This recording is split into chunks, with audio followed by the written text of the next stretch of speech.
terkait dengan ekonomi makro, terkait dengan pajak dan sebagainya, bahkan sampai level pejabat-pejabat publik di Indonesia itu dihilangkan nyawanya.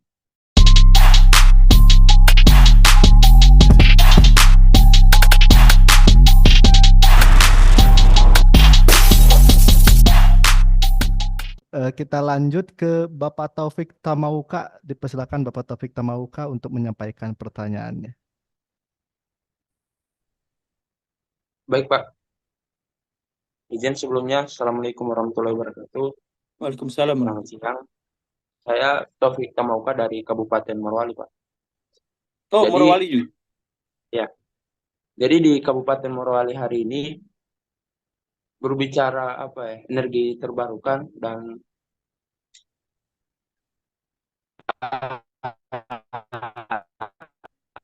apa?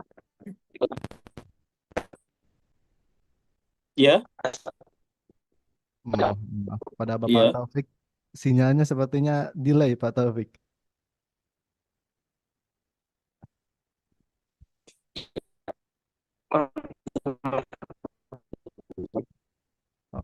Oke. Jadi di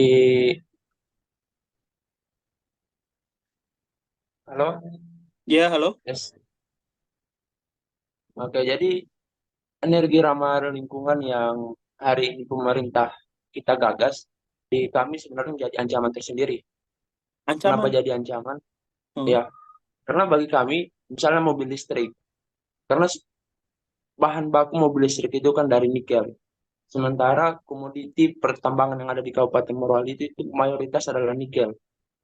Nah, sehingga untuk memenuhi kebutuhan energi terbarukan ini dalam hal ini mobil listrik, ya wilayah di Kabupaten Morowali itu per hari selalu digejut dengan pertambangan ini.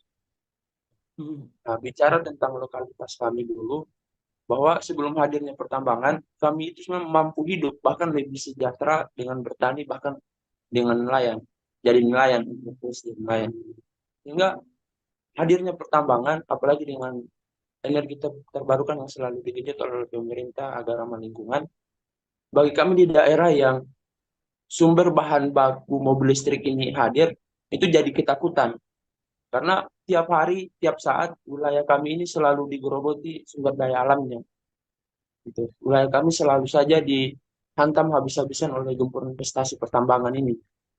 Nah, sehingga nelayan yang dulu masyarakat pesisir di Kabupaten Morowali ini mayoritas adalah sebagai nelayan, ini itu pendapatannya hilang dari itu. Sehingga semua orientasinya dipaksa untuk jadi buruh. Sementara kami ini saya akui sendiri di Kabupaten Morowali itu masyarakatnya adalah masyarakat yang kaget dengan perubahan seperti ini. Untuk masyarakat yang masih kaget, masyarakat yang belum teredukasi sebelumnya.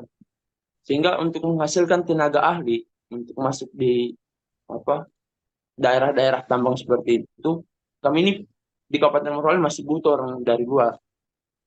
Masih butuh orang luar untuk masuk di struktur di tenaga-tenaga ahli dalam perusahaan. Nah, sehingga kami merasa tidak diberdayakan di daerah sendiri. Buktinya per hari ini ada hanya 1-2 masyarakat Kabupaten Morowali yang dari asal Kabupaten Morowali itu jadi tenaga ahli. Sementara selebihnya adalah buruh kasar di daerah itu. Nah, berbicara tentang dampak ini lagi Pak, sebenarnya di Kabupaten Morowali sendiri ada anomali seperti ini. Masyarakat harus hidup berdampingan dengan perusahaan.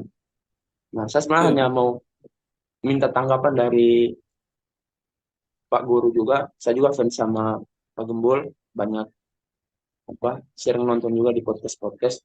Nah, jadi anomali inilah yang kemudian saya pribadi bilang ini tidak bisa. Masyarakat tidak bisa hidup berdampingan dengan tambang.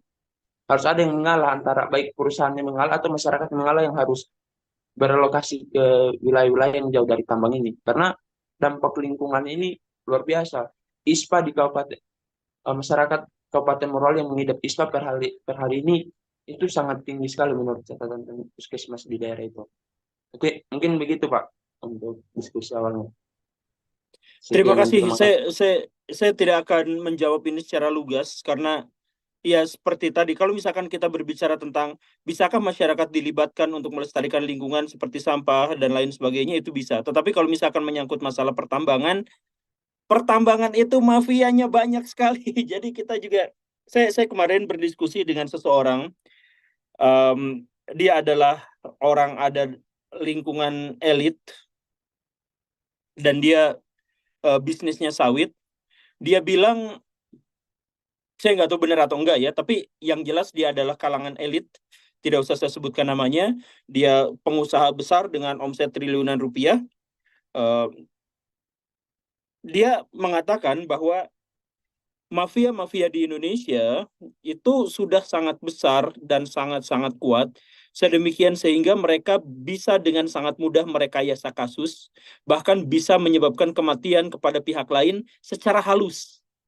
Kalau di zaman dulu katanya Munir itu dibunuh, itu sekarang kita tahu bahwa itu adalah konspirasi. Tetapi sekarang kita tidak tahu, bahkan banyak sekali orang di Indonesia yang terkait dengan pertambangan, terkait dengan ekonomi makro, terkait dengan pajak dan sebagainya, bahkan sampai level pejabat-pejabat publik di Indonesia itu dihilangkan nyawanya karena masalah rebutan ini. Jadi mafianya itu sudah sangat-sangat besar gitu. Jadi kalau misalkan masalah pertambangan, termasuk juga yang tadi itu memang benar-benar saya susah untuk bisa menemukan solusinya terkait dengan masalah ini, di mana orang-orang Morowali itu hidupnya yang dulunya nelayan, sekarang harus hidup berdampingan dengan pabrik-pabrik nikel, dan kemudian tambang-tambang yang sudah menggerogoti hutannya. Ini saya sambil lihat di map. Dan saya juga ngeri di sini ada banyak tambang-tambang yang udah ngabisin, udah ngabisin hutan dan kemudian langsung kayaknya ini dibuang ke sungai nih limbahnya. Ini bisa kelihatan banget dari luar angkasa ternyata ya, parah banget. Saya nggak bisa ini, tapi saya janji bahwa suatu waktu nanti keluhan Akang yang tadi dari Morowali itu akan saya naikkan ke podcast, dijadikan video saya agar saya bisa turut mensosialisasikan masalah besar yang ada di Morowali gitu. Dan termasuk yang keluhan yang di Papua itu juga insya Allah saya akan sebisa mungkin saya saya viralkan gitu. Saya sebisa mungkin saya buat orang-orang mengetahui masalah ini secara lebih besar gitu. Oke, itu saja. Terima kasih. Baik, terima kasih Pak Guru Gembul.